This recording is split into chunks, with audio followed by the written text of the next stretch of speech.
إن الحمد لله نحمده ونستعينه ونستغفره ونؤمن به ونتوكل عليه ونعوذ بالله من شرور أنفسنا ومن سيئات أعمالنا من يهده الله فلا مضل له ومن يضلله فلا هادي له وأشهد أن لا إله إلا الله وحده لا شريك له وأشهد أن محمدا عبده ورسوله الذي أرسله بالحق بشيرا ونذيرا وداعيا إلى الله بإذنه وسراجا منيرا أما بعد فأعوذ بالله من الشيطان الرجيم بسم الله الرحمن الرحيم يا أيها الذين آمنوا أطيعوا الله وأطيعوا الرسول وقال النبي الأمين صلى الله عليه وسلم كل أمتي يدخلون الجنة إلا من أبى قيل يا رسول الله ومن يأبى قال من أطاعني دخل الجنة ومن عصاني فقد أبى الحمد لله প্রশংসা আল্লাহ সুবহানাহু ওয়া তাআলার জন্য, যিনি আমাদেরকে ভালোবেসে মহব্বত করে তার নৈকট্য লাভের জন্য খুতবার শুরুতে মসজিদে আসার তৌফিক দান করেছেন। আলহামদুলিল্লাহ। দরুদ ও সালাম বর্ষিত হোক নবী মুহাম্মদ সাল্লাল্লাহু আলাইহি ওয়াসাল্লামের প্রতি। আল্লাহুম্মা সাল্লি আলাইহি আল্লাহুম্মা বারিক আলাইহি। আল্লাহ সুবহানাহু ওয়া তাআলা পবিত্র কোরআনুল কারীমের মধ্যে বলছেন, ইয়া আইয়ুহাল্লাযীনা আমানু, হে ঈমানদারেরা, আতিউল্লাহ ওয়া আতিউর রাসূল, তোমরা আল্লাহর আনুগত্য করো, রাসূলের আনুগত্য করো। কোন একজন মুসলিম দুনিয়াতে মুসলিম হিসেবে বেঁচে থাকার জন্য আল্লাহ সুবহানাহু ওয়া তাআলার আনুগত্য, মুহাম্মদ সাল্লাল্লাহু আলাইহি ওয়াসাল্লামের আনুগত্য ছাড়া সেই ব্যক্তির ইসলাম পালন করা কোশ্চিন কালেও সম্ভব নয়। এছাড়াও আল্লাহ সুবহানাহু ওয়া তাআলা নবী মুহাম্মদ সাল্লাল্লাহু আলাইহি ওয়াসাল্লামকে বলতে বলেছেন, কুল ইন কুনতুম তুহিব্বুনাল্লাহ ফাত্তাবিউনি ইউহিব্বুকুমুল্লাহ। মুহাম্মদ, তুমি তাদেরকে বলো, যদি তোমরা আল্লাহকে ভালোবাসতে চাও, ফাত্তাবিউনি, তাহলে তোমরা আমার অনুসরণ করো, ইউহিব্বুকুমুল্লাহ, আল্লাহ তোমাদেরকে ভালোবাসবেন। আল্লাহ সুবহানাহু ওয়া তাআলা মুহাম্মদ সাল্লাল্লাহু আলাইহি ওয়াসাল্লামকে শিক্ষা দিলেন, আমার ভালোবাসা পাওয়ার জন্য শর্ত হচ্ছে তুমি মুহাম্মদ তোমার অনুসরণ করতে হবে। অনুসরণ রাসূল সাল্লাল্লাহু আলাইহি ওয়াসাল্লামের চলনে, অনুসরণ মুহাম্মদ সাল্লাল্লাহু আলাইহি ওয়াসাল্লামের আমলে, অনুসরণ মুহাম্মদ সাল্লাল্লাহু আলাইহি ওয়াসাল্লামের কথায় সব দিক থেকেই নবী মুহাম্মদ সাল্লাল্লাহু আলাইহি ওয়াসাল্লামকে অনুসরণ করতে হবে, তার নাম হচ্ছে মুসলিম। আমাদের সকলেরই জানা ইসলামের একেবারে সূক্ষ্ম বিষয়গুলো ছাড়া যে সমস্ত বিষয়গুলো আমাদের কানের কাছে সবসময় আলোচনা হয়, আমাদের এমন কোনো আলোচনা নেই যে আলোচনা আমাদের জানা নেই। একটা আলোচনা হলেই তার পরবর্তীতে কি কথা আসতে পারে আমাদের সেই কথাগুলো জানা আছে। তবে দুঃখজনক হলেও সত্য, সেই কথা, সেই কাজ, সেই আমলের বাস্তবায়ন আমাদের ভিতরে লক্ষ্য করা যায় না। যে কোনো আলোচনা হোক না কেন, আলোচনা শুনে যে মানতে হয় মুহাম্মদ সাল্লাল্লাহু আলাইহি ওয়াসাল্লামের উম্মতের জবান যে এমনটা হওয়া দরকার ছিল, যেই জবানটা সাহাবায়ে কেরামের ছিল, ক্বালু সামি'না ওয়া আতা'না, আমরা শ্রবণ করলাম, এরপরে আমরা সেইটার অনুসরণ করলাম। মুহাম্মদ সাল্লাল্লাহু আলাইহি ওয়াসাল্লামের উম্মতের বৈশিষ্ট্য হচ্ছে এমন, তারা বলবে ক্বালু সামি'না ওয়া আতা'না, আমরা শ্রবণ করলাম এবং মান্য করলাম। পক্ষান্তরে আল্লাহ সুবহানাহু ওয়া তাআলা বনি ইসরাঈলদের মতো হতে নিষেধ করেছেন, যে বনি ইসরাঈলের বৈশিষ্ট্য ছিল এমন, ক্বালু সামি'না ওয়া আতা'না, তারা বলতো আমরা শুনলাম এবং অমান্য করলাম। বনি ইসরাঈলের বৈশিষ্ট্য ছিল এমন, তারা বলতো ক্বালু সামি'না ওয়া আতা'না, আমরা শুনলাম এবং মান্য করলাম। বিপরীতে উম্মতে মুহাম্মাদের বৈশিষ্ট্য হবে এমন, তারা বলবে ক্বালু সামি'না ওয়া আতা'না, আমরা শুনলাম এবং মান্য করলাম। এখন যদি আমি আমার নিজের কাছে প্রশ্ন করি, আমি কোন ক্যাটাগরিতে আছি? উম্মতে মুহাম্মাদে আমি নিজেকে দাবি করছি, উম্মতে মুহাম্মাদের মতো বৈশিষ্ট্য আমার মধ্যে আছে, নাকি বনি ইসরাঈলের বৈশিষ্ট্য আমার মধ্যে আছে? ক্বালু সামি'না ওয়া আতা'না, ক্বালু সামি'না ওয়া আতা'না, শুনলাম এবং মান্য করলাম, শুনলাম এবং অমান্য করলাম। কোন বৈশিষ্ট্য আমাদের মধ্যে আছে, এইটা আমাদের বিবেচনায় নিয়ে আসা দরকার। আমাদের ভিতরে বিবেচনায় যেটা আছে, কাজে কর্মে পরীক্ষিত ভাবে আমরা যেটা জানি সেটা আমরা বনি ইসরাঈলদের মতো করে চলছি। শুনলাম, এরপরে আমরা সেইটাকে মান্য না করে অমান্য করে চলছি। শুনলাম, এরপরে সেইটাকে আমরা বাস্তবায়ন না করে আমাদের নিজের খেলতামাশা নিজেদের মতো করে চলছি। সেই দিকে আমাদের কোনো ভ্রুক্ষেপ নেই। সম্মানিত মুসলিম দিনী ভাই, আমাদের আমলের বাস্তবায়নের জন্য নবী মুহাম্মদ সাল্লাল্লাহু আলাইহি ওয়াসাল্লামের কথাকে অনুসরণ করার জন্য জানা কয়েকটি বিষয়কে আমি নতুন ভাবে উপস্থাপন করার চেষ্টা করছি।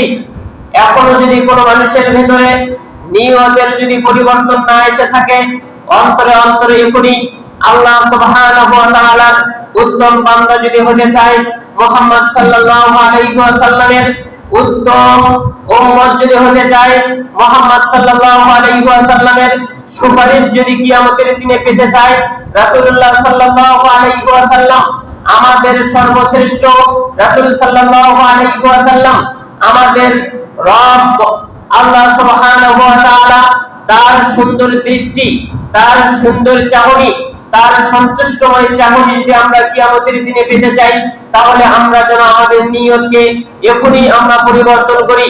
যতটুকু কথা শুনবো, যতটুকু আলোচনা হবে, এই আলোচনায় আমাদের কাজগুলোকে পরিবর্তন করে বাস্তবায়ন যেন আমরা সঠিকভাবে করতে পারি। আল্লাহ সুবহানাহু ওয়া তাআলা আমাদের সেই তৌফিক দান করুক, আল্লাহুম্মা আমিন। জুবাইর ইবনে মুতঈম রাদিয়াল্লাহু তাআলা আনহু তিনি বলেন, আন্নাহু সামিআ আন-নাবিয়্য সাল্লাল্লাহু আলাইহি ওয়াসাল্লাম ইয়াকুল, জুবাইর ইবনে মুতঈম রাদিয়াল্লাহু তাআলা আনহু তিনি মুহাম্মদ সাল্লাল্লাহু আলাইহি ওয়াসাল্লামকে বলতে শুনেছেন, লা ইয়াদখুলুল জান্নাতা কাতিউ রাহিমিন, জান্নাতে প্রবেশ করবে না কাতিউ রাহিমিন, রক্তের সম্পর্ক ছিন্নকারী যারা আছে, তারা যারা রক্তের বন্ধনকে ছিন্ন করে দুনিয়াতে যারা দুনিয়া নিয়ে অহংকার করে চলাফেরা করছে, রক্তের সম্পর্ক যারা ছিন্ন করে মামা মামির সাথে সম্পর্ক ছিন্ন করে, দাদা দাদির সাথে সম্পর্ক ছিন্ন করে, ভাই বোনের সাথে সম্পর্ক ছিন্ন করে, সন্তান বাবার সাথে সম্পর্ক ছিন্ন করে, বাবা সন্তানের সাথে সম্পর্ক ছিন্ন করে যারা দুনিয়াতে আছে তারা যেন সেইটাকে মীমাংসা করে নেয়। কেননা যে ব্যক্তি রক্তের সম্পর্ক ছিন্ন করে কিয়ামতের দিনে সেই ব্যক্তি জান্নাতে যেতে পারবে না। এই কথা মুহাম্মদ সাল্লাল্লাহু আলাইহি ওয়াসাল্লাম বলেছেন। যে মুহাম্মদ সাল্লাল্লাহু আলাইহি ওয়াসাল্লামকে সাদিক আল মাসদুক বলা হয়, যে মুহাম্মদ সাল্লাল্লাহু আলাইহি ওয়াসাল্লাম তিনি নিজেও সত্যবাদী, যাকে আল্লাহ সুবহানাহু ওয়া তাআলা সত্যবাদী হিসেবে ঘোষণা করেছেন। মুহাম্মদ সাল্লাল্লাহু আলাইহি ওয়াসাল্লাম বলেছেন, লা ইয়াদখুলুল জান্নাতা কাতিউ রাহিমিন, রক্তের সম্পর্ক ছিন্নকারী জান্নাতে প্রবেশ করবে না। যদি কিয়ামতের দিনে কোন অবস্থাতেই কোন ব্যক্তি জান্নাতে প্রবেশ করে রক্তের সম্পর্ক ছিন্ন করে, মুহাম্মদ সাল্লাল্লাহু আলাইহি ওয়াসাল্লামের কথা মিথ্যা হবে, কিয়ামত হয়ে যাবে, দুনিয়ায় ঠিক সেটি সেটি হয়ে যাবে, মুহাম্মদ সাল্লাল্লাহু আলাইহি ওয়াসাল্লামের কথা কোনো পরিবর্তন হবে না। কেননা আল্লাহ সুবহানাহু ওয়া তাআলা বলেন, ওয়ামা ইয়ানতিকু আনিল হাওয়া ইন হুয়া ইল্লা ওয়াহিয়ুহা, মুহাম্মদ সে নিজের পক্ষ থেকে কোনো কথাই বলে না, মুহাম্মদ তাই বলে যা তার কাছে ওহী করা হয়। সুতরাং বোঝা যাচ্ছে মুহাম্মদ সাল্লাল্লাহু আলাইহি ওয়াসাল্লামের কথার কোনো পরিবর্তন হবে না। যদি তাই হয়, মুহাম্মদ সাল্লাল্লাহু আলাইহি ওয়াসাল্লামের কথার যদি পরিবর্তন না হয়, রক্তের সম্পর্ক ছিন্নকারী দুনিয়াতে যত ভালোভাবেই চলুক না কেন, দুনিয়াতে যত সুন্দরভাবেই চলুক না কেন, দুনিয়াতে যত পরহেজগারিতাই দেখাক না কেন, যদি তার রক্তের সম্পর্ক ঠিক না থাকে তাহলে সেই ব্যক্তি কিয়ামতের দিনে প্রথম অবস্থাতেই জান্নাতে ঢুকতে পারবে না। মুহাম্মদ সাল্লাল্লাহু আলাইহি ওয়াসাল্লাম এই কথা বলেছেন। এই কথা শোনার পরেও যদি আমি মনে করি যে আলোচনার জায়গাতে আলোচনা থাক, আমার সম্পর্কের সাথে, আমার সন্তানের সাথে সম্পর্ক ঠিক নাই, আমার ভাইয়ের সাথে সম্পর্ক ঠিক নাই, আমি এইভাবেই চলবো, এইভাবেই যাবে, অবশ্যই টাটকা মুনাফিক মুহাম্মদ সাল্লাল্লাহু আলাইহি ওয়াসাল্লামের কথাকে তার কোনো গ্রাহ্য মনে হচ্ছে না।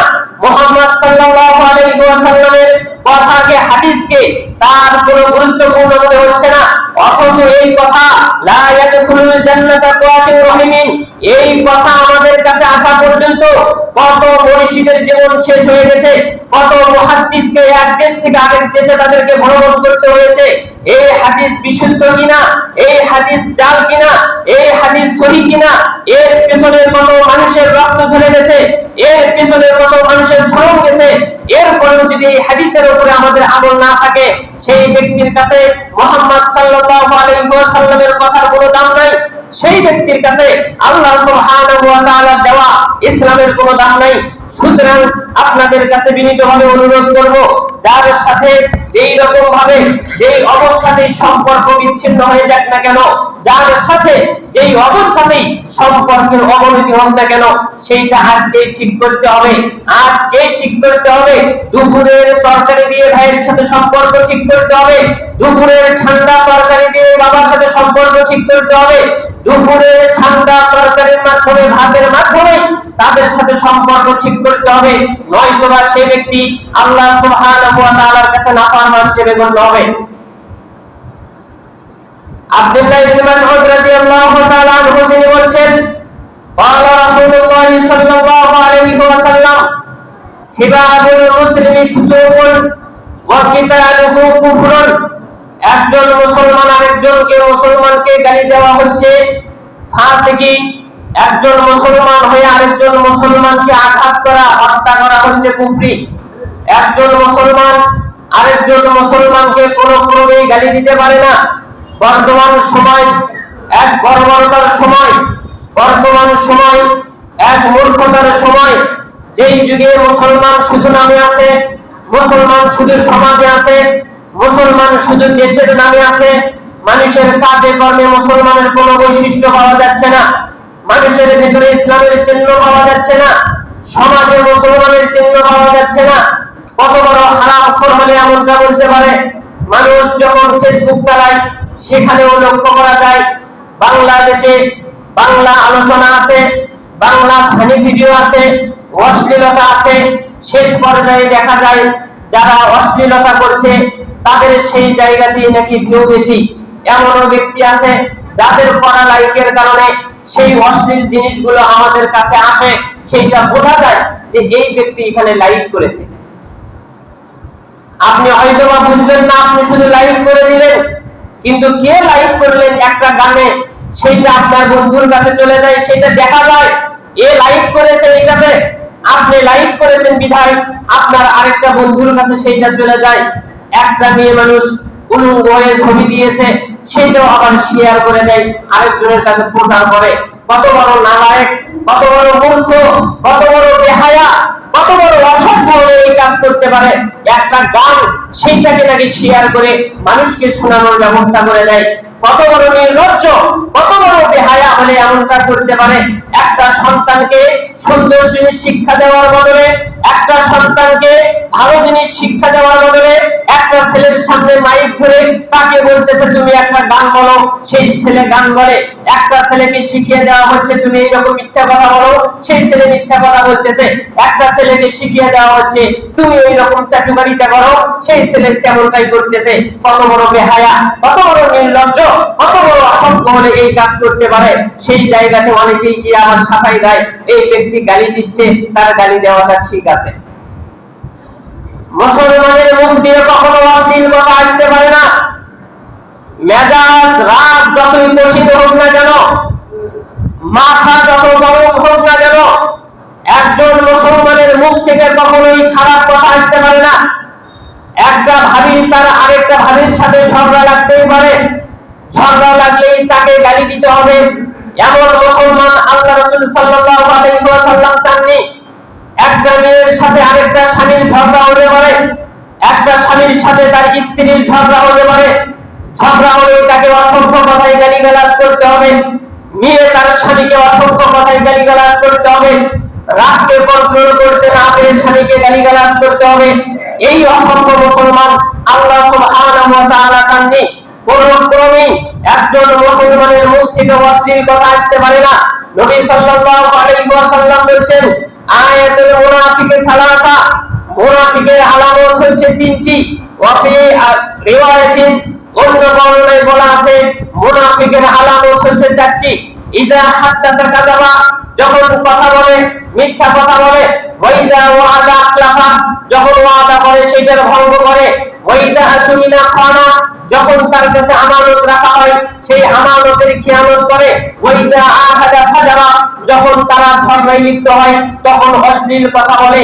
তার মানে যেই চারটি কথা হলো, এই চারটি কাজ মুসলমানের সাথে হতে পারে। অর্থাৎ মুসলমান কথা বলবে এই কথাই সত্য, কিন্তু সে ব্যক্তি মিথ্যা কথা বলতে পারবে না। একজন মুসলমান তার কাছে আমানত রাখা হবে এই কথাই সত্য, সেই ব্যক্তি আমানতের খেয়ানত করতে পারবে না। এক ব্যক্তি, সেই ব্যক্তি ঝগড়া করতেই পারে, কিন্তু সেই ব্যক্তি ঝগড়ার সময় কখনো অশ্লীল কথা বলতে পারবে না, ফাহিশা কথা বলতে পারবে না, এই কথাই সত্য। এই সমস্ত বৈশিষ্ট্য আমাদের মাঝখানে নিয়ে আসতে হবে। রাগ যতই তীব্র হোক না কেন, রাগ যখন জটিল হয় আউযু বিল্লাহি মিনাশ শাইতানির রাজিম বলে এক গ্লাস পানি খেয়ে বসে যান। বসে থেকেও যদি রাগ নিয়ন্ত্রণ না হয় তাহলে আপনি শুয়ে যান। তাও যদি রাগ নিয়ন্ত্রণ না হয় আপনার বাড়িতে থেকে পরিবর্তন হয়ে আপনার ভাবির বাড়িতে আপনি চলে যান।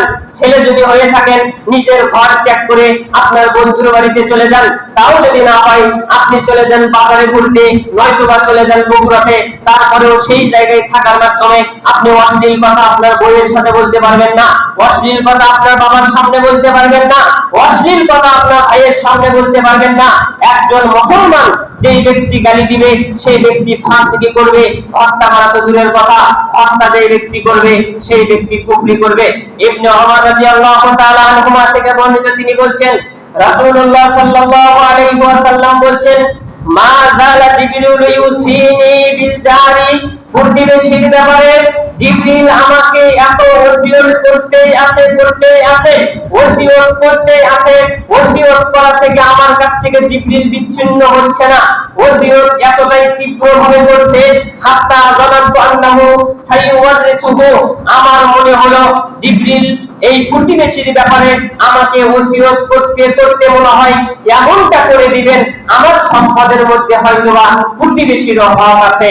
প্রতিবেশীর সাথে ভালো ব্যবহার করতে হবে, প্রতিবেশীর সাথে সুন্দর ব্যবহার করতে হবে। এই ওসিয়ত করতে করতে জিবরিল আমাকে এতটাই ওসিয়ত করছেন, জিবরিল আমাকে এতটাই ওসিয়ত করছেন, আমাকে এতটাই উপদেশ দিচ্ছেন, আমি মনে করতেছি আমার অংশীদারিত্ব মনে হয় সেই প্রতিবেশীরও একটা অংশ রাখবে, অর্থাৎ আমার সম্পদ থেকে মনে হয় ওই প্রতিবেশীও তার অংশ পাবে। রাসূলুল্লাহ সাল্লাল্লাহু আলাইহি ওয়াসাল্লাম বলেছেন, প্রতিবেশীর হক এতটাই তীব্র, এতটাই গুরুত্বপূর্ণ, প্রতিবেশী যদি তোমার দেয়ালে যদি কখনো কাটা যাবে, কখনো তোমার দেয়ালে যদি পেরেক মারে, তুমি তাকে নিষেধ করতে পারবে না। দেয়ালটা কিসের? কাঠের দেয়াল, মাটির দেয়াল, ইটের দেয়াল, টাইলসের দেয়াল, কিসের দেয়াল? আল্লাহ রাসূল সাল্লাল্লাহু আলাইহি ওয়াসাল্লাম সেই কথা বলেনি।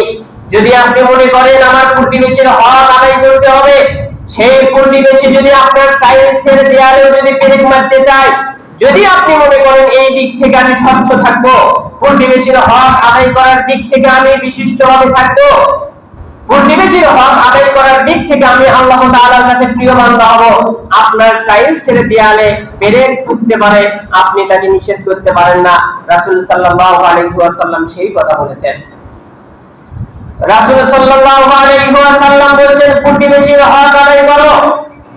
প্রতিবেশীর হক আদায় করতে গিয়ে অনেকেই যে কথাটা আমরা বলে থাকি, খারাপ রান্না যদি হয়ে থাকে আমরা প্রতিবেশীর কাছে পাঠানোর চেষ্টা করি না, আমরা মনে করি রান্না খারাপ, আমাদের খাবার খারাপ, প্রতিবেশীর কাছে দেওয়া হবে না, এইটা মনে করি। আবার বিপরীতে যখন খারাপ কোনো খাবার কোনো প্রতিবেশীর কাছে যায়, সেই প্রতিবেশী আবার সেখানে একটা তুচ্ছ তাচ্ছিল্য করে বলে ভালো খাবার তো দেয় না, এইরকম খারাপ খাবার হলে দিয়ে যায়। আল্লাহ রাসূল সাল্লাল্লাহু আলাইহি ওয়াসাল্লাম বলেছেন, ওহে প্রতিবেশীরা শোনো, তোমার প্রতিবেশী যদি গোশত ছাড়া শুধুমাত্র হাড্ডি তোমার কাছে নিয়ে আসে, তুমি সেইটাকে তুচ্ছ তাচ্ছিল্য করতে পারবে না। ওহে আমার প্রতিবেশী মা বোনেরা শোনো, কোন বোন যদি তোমার বাড়িতে শুধুমাত্র ঝোলের সাথে একটা হাড্ডিও দিয়ে যায়, তুমি সেইটাকে নাকচ করতে পারবে না, তুমি সেইটার খারাপ মন্তব্য করতে পারবে না, তুমি সেইটাকে তুচ্ছ তাচ্ছিল্য করতে পারবে না। এই কথা মুহাম্মদ সাল্লাল্লাহু আলাইহি ওয়াসাল্লাম বলেছেন। এইটার মাধ্যমে ভালোবাসা তৈরি হয়। যেই ব্যক্তি আজকে তোমাকে হাড্ডি দিয়ে গেছে, সেই ব্যক্তি 2 দিন পরে তোমাকে গোশত দিবে। যে ব্যক্তি তোমাকে হাড্ডি দিয়ে গেছে, মায়া মহব্বত তৈরি হয়ে গেলে এই ব্যক্তি একদিন বিশাল কোনো কিছু দিবে। যেই প্রতিবেশীর কারণে, যেই ভালোবাসার কারণে, যেই আর্থিক লেনদেনের কারণে একজন মুসলমান তারা পরস্পরের সমাজের ভেতরে ভালোভাবে থাকতে পারে, সুন্দরভাবে থাকতে পারে। এই কথাগুলোকে বাস্তবায়ন করে প্রতিবেশীর সাথে প্রতিবেশীর হক আমাদেরকে রক্ষা করতে হবে। আল্লাহ সুবহানাহু ওয়া তাআলা আমাদের সকলকে তৌফিক দান করুক, আল্লাহুম্মা আমিন। আল্লাহ তোমার ইসলাম বুঝে মুসলমানের সাথে মুসলমানের সম্পর্ককে ভালোভাবে তৈরি রাখার, তৈরি করার, তৈরি থাকার চেষ্টা কবুল করো, আল্লাহুম্মা আমিন। আল্লাহ আমাদের মা বোনদেরকে তাদের প্রতিবেশীর ব্যাপারে ভালোভাবে বোঝার তৌফিক দান করো, আল্লাহুম্মা আমিন। আল্লাহ তোমার আজকের এই দেওয়া আলোচনার তৌফিকে আল্লাহ তুমি আমাদের পরস্পরের মধ্যে রক্তের সম্পর্ক আল্লাহ তুমি স্থাপন করার তৌফিক দান করো, আল্লাহুম্মা আমিন। আল্লাহ আমাদেরকে যে কোনো অবস্থাতেই হোক না কেন আল্লাহ গালিগালাজ থেকে আল্লাহ তুমি আমাদেরকে হেফাজত করো, আল্লাহুম্মা আমিন। আল্লাহ প্রতিবেশীর সাথে আমাদের সম্পর্ক ভালো করার তৌফিক দান করো, আল্লাহুম্মা আমিন।